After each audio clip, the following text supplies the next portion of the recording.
बिस्मिल्लाहिर्रहमानिर्रहीम। अस्सलाम वालेकुम students, welcome back to my channel all about maths with Sehar. आज की वीडियो क्लास 7 के लिए है। चैप्टर 11 है simple equation and exercise 11A है।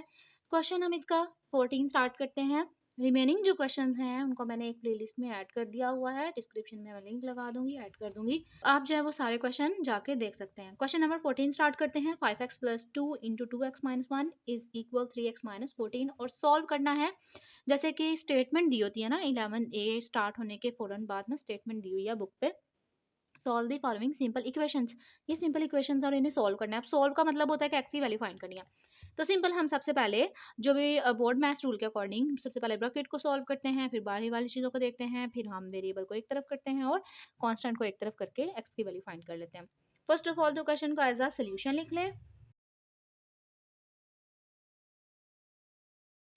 अब हमने क्या करना है, हमें कोई ब्रैकेट नजर आ रही है, यस 2x - 1, तो इसको सॉल्व करते हैं। अब अगर सॉल्व करने के लिए देखें तो ये एक वेरिएबल है 2x और ये एक कांस्टेंट है, तो कभी भी वेरिएबल और कांस्टेंट ऐड या सब्ट्रैक्ट नहीं होते। इसके लिए हमने क्या करना है, जो 2 बाहर आपको नजर आ रहा है मल्टीपल, आपने 2 को मल्टीप्लाई करना है इस वेरिएबल के साथ भी और इस कांस्टेंट के साथ भी, प्लस 2 को मल्टीप्लाई किया 2x के साथ तो नंबर के साथ मल्टीप्लाई हो जाएगा, 2 2 ज़ा 4 and x as it is. Same इस नंबर को जब मैं इस कांस्टेंट से मल्टीप्लाई करूंगी तो प्लस माइनस माइनस हमने ना साइन को भी देख के करना है। 2 1 ज़ा 2 इज इक्वल 3x - 14। अब हम क्या करेंगे, जो वेरिएबल है ना उनको हम एक तरफ ही रहने देंगे और कांस्टेंट को एक तरफ कर देंगे। सिंपल, इससे हमारे जो है ना इजी वे में आ जाता है आंसर। ठीक है, तो ये वेरिएबल है, ये वेरिएबल है। आप चाहें तो आप ना इनको पहले सॉल्व कर लें और नेक्स्ट स्टेप में वेरिएबल दूसरे वेरिएबल को इस तरफ ट्रांसफर कर दें। तो 5x + 4x, ये दोनों वेरिएबल जो है वो पहले से ही इस साइड पे मौजूद थे। अब जब मैंने इक्वल की दूसरी साइड पे देखा तो एक और वेरिएबल मौजूद है जिसके साथ कोई साइन नहीं, उसके साथ प्लस का साइन एग्जिस्ट कर रहा होता है। तो जब भी हमने इक्वालिटी की इस साइड पे या उस साइड पे कोई भी वैल्यू लेके जानी होती है तो उसके साइन को हम ऑपोजिट कर देते हैं। ये प्लस है तो इस साइड पे आके ये क्या हो जाएगा, -3x इक्वल कांस्टेंट। अब हमें वैल्यू चाहिए ना, वेरिएबल मैंने सारे इकट्ठे कर दिए। अब कांस्टेंट वैल्यू में इस साइड पे आपने देखा कि पहले से -14 मौजूद है, तो -14 पहले से लिख लें आप, बिकॉज कुछ बच्चे ना यहाँ पे इसका साइन चेंज कर देते हैं इसका करने की बजाय। तो आपने देखना है जिस तरफ आपने कांस्टेंट लेना उस साइड पे कुछ मौजूद है कांस्टेंट, यस, तो उसको आपने एज इट इज रहने देना। अब ये जो -2 है ये इस साइड पे जब ट्रांसफर होगा तो इसका साइन भी क्या हो जाएगा, ऑपोजिट हो जाएगा। तब हम सिंपल इनको क्या कर लेते हैं, सॉल्व कर लेते हैं। प्लस यहाँ पे कोई साइन नहीं तो प्लस प्लस प्लस प्लस 4 में 5 ऐड किया, 5 में 4 ऐड किया तो 9x और -3x as it is. Minus plus minus 14 में से 2 माइनस किया तो 12 आ गया और साइन आएगा बड़ी वैल्यू का जो कि 14 के साथ है।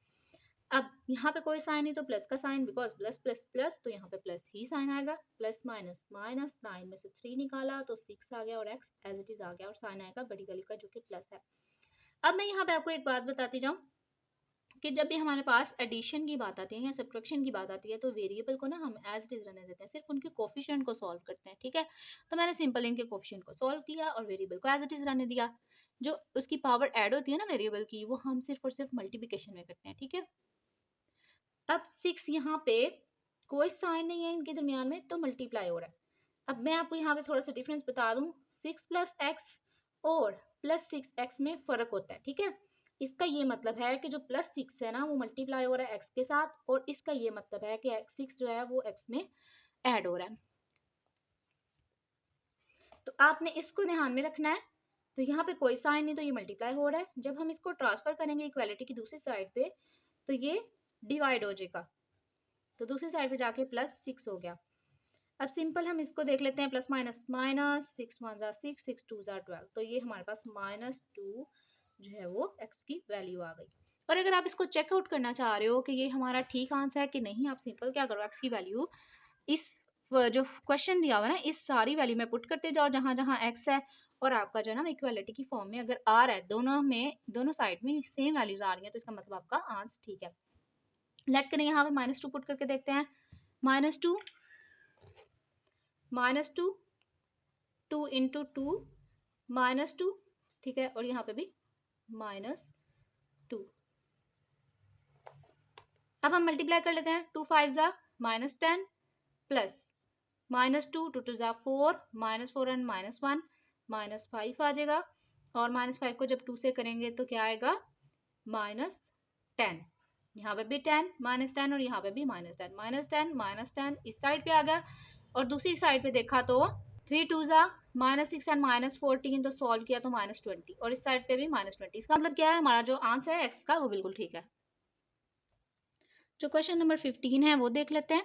उसमें अब 2 ब्रैकेट्स हैं और दोनों के बाहर ना डिफरेंट वैल्यूज हैं जो कि मल्टीप्लाई हो रही हैं। तो क्वेश्चन को एज अ सोल्यूशन लिख लेते हैं फर्स्ट ऑफ ऑल। अब जैसे हमने इसमें किया था ना कि 2 को मल्टीप्लाई कर दिया था, अंदर जितनी भी टर्म्स थी उसके साथ, तो सेम हम इस 3 को भी दोनों टर्म्स के साथ मल्टीप्लाई कर देंगे क्योंकि ब्रैकेट के अंदर जो है वो 2 ही टर्म्स हैं। ओके जी, मैंने यहाँ पे क्या कर दिया, सिंपल मल्टीप्लाई कर दिया। 3 को जैसे हमने यहाँ पे किया था ना, 2 को दोनों ब्रैकेट के साथ मल्टीप्लाई करना था दोनों टर्म्स के साथ, इसी तरीके से मैंने इस ब्रैकेट के बाहर देखा तो 3 था, तो इस 3 को आपने दोनों टर्म्स के साथ मल्टीप्लाई कर देना है। जहाँ पे कोई कोफिशिएंट नहीं होता वहाँ पे 1 होता है, 3 1 जा 3 और एक्स एज इट इज आ जाएगा। प्लस सेंटर से आएगा और 3 को 4 से मल्टीप्लाई करेंगे तो 12 आ जाएगा। इसी तरीके से सेंटर में प्लस लिखा, 5 को x से किया तो 5x आ जाएगा। प्लस प्लस प्लस 3 5 3 जा 15 and 2x minus 27 as it is आ जाएगा। अब जैसे कि हमने वेरिएबल को एक तरफ रखना होता है, तो वेरिएबल हमारे पास इस साइड पे अगर आप वेरिएबल रखना चाह रहे हो ना, तो पहले से ही आप देख लें कि कोई पहले से मौजूद है variable. Yes, 3x and 5x, तो आप 3x प्लस 5x को एज इट इज रहने दोगे और इक्वल लगाओगे, थोड़ी सी स्पेस छोड़ के यहाँ पे हम जो है ना वो रिप्लेसमेंट करेंगे दूसरे वेरिएबल की। अच्छा, ये वेरिएबल हमने लिख लिया। अब ये वेरिएबल ना हमें ट्रांसफर करना है इक्वालिटी की दूसरी साइड पे, तो जिसका कोई साइन नहीं होता वहां पे प्लस होता है, तो प्लस है, तो जब हम इसको ट्रांसफर करते हैं तो इसका साइन ऑपोजिट हो जाता है। तो मैंने क्या किया, सिंपल जो स्पेस छोड़ी थी उसके अंदर वो वेरिएबल जो एक रहता था उसको मैंने यहाँ पे लिख दिया चेंजिंग साइन करके, ठीक है, यानी कि साइन चेंज करके यहाँ पे लिख दिया, बिकॉज उसको ट्रांसफर करना था ना दूसरी साइड पे। अब इस साइड पे कांस्टेंट लेना है, तो आपने पहले ही देख लेना है कि हमारे पास कोई पहले से मौजूद है कांस्टेंट, तो आप पहले उसको एज इट इज रहने दो, क्योंकि उसका तो साइन चेंज बिल्कुल ही ना होना, वो तो एज इट इज रहेगा। अब इस साइड पे देखते हैं कि कितने कांस्टेंट है हमारे पास, 2 कांस्टेंट है, दोनों के साथ प्लस है, तो इस साइड पे आके दोनों के साथ क्या हो जाएगा, माइनस हो जाएगा, ठीक है। तो माइनस प्लस 12 था तो -12 हो गया, प्लस 15 था तो -15 हो गया। अब हम इनको सॉल्व कर लेते हैं। 3x और 5x को जब हम ऐड करेंगे तो हमारे पास आ जाएगा 8x minus 2x as it is. अभी मैंने फिलहाल इन दोनों को ऐड किया और 8x आ गया और 2x एज इट इज आ जाएगा, इक्वल -27 -12 -15। इसका मतलब है कि ये सारी की सारी वैल्यूज ऐड होंगी लेकिन साइन आएगा माइनस का। तो मैं थोड़ा सा मैकेनिज्म आपको समझा देती हूँ। माइनस माइनस वैल्यूज होती हैं प्लस, लेकिन साइन आता है माइनस का। तो अभी मैं 27 और 12 को ऐड कर देती हूँ अकॉर्डिंग टू माइनस रूल। तो 27 है, 27 में 12 ऐड किया, 7 8 9 और ये आ गया 39, तो 39 ये आ गया और -15 as it is. Plus minus -8 में 2 माइनस किया, यानी कि 8 में से 2 माइनस किया तो 6x आ गया और साइन आएगा बड़ी वैल्यू का। इक्वल में हमारे पास क्या, -39 एंड -15, माइनस माइनस वैल्यूज होंगी प्लस, लेकिन साइन आएगा माइनस का, यानी कि 39 और 15 को ऐड करना है। 9 में 5 ऐड किया तो हमारे पास आएगा 14, 3 4 5, 54 जो है वो हमारे पास आ गया। 6 प्लस 6 जो है ना वो मल्टीप्लाई हो रहा है एक्स के साथ, कोई साइन नहीं तो प्लस होता है, जैसे कि मैंने यहाँ पे आपको मैकेनिज्म समझाया था कि इन दोनों में क्या होता है, डिफरेंस होता है, तो ऑटोमेटिकली जो है ना वो हमारा खुद से डिफरेंस होता है। अच्छा, यहाँ पे ये मल्टीप्लाई हो रहा है, तो जब हम इसको दूसरी साइड पे लेके जाएंगे ट्रांसफर करेंगे तो ये क्या हो जाएगा, डिवाइड हो जाएगा 54 के साथ प्लस 6। अब हम इसको सॉल्व कर लेते हैं। 6 1 जा 6, 6 9 जा 54, तो -9 जो है ना वो प्लस माइनस माइनस होगा और ये एक्स की वैल्यू आ गई -9। तो सेम अगर आप देखना चाह रहे हो कि ये ठीक है तो आप इसमें सारी वैल्यूज पुट करो, ये जो क्वेश्चन दिया हुआ है इसमें सारी एक्स की वैल्यू पुट कर दो और आपका आंसर इक्वल आता है, तो इसका मतलब आपका जो आंसर है वो बिल्कुल ठीक है।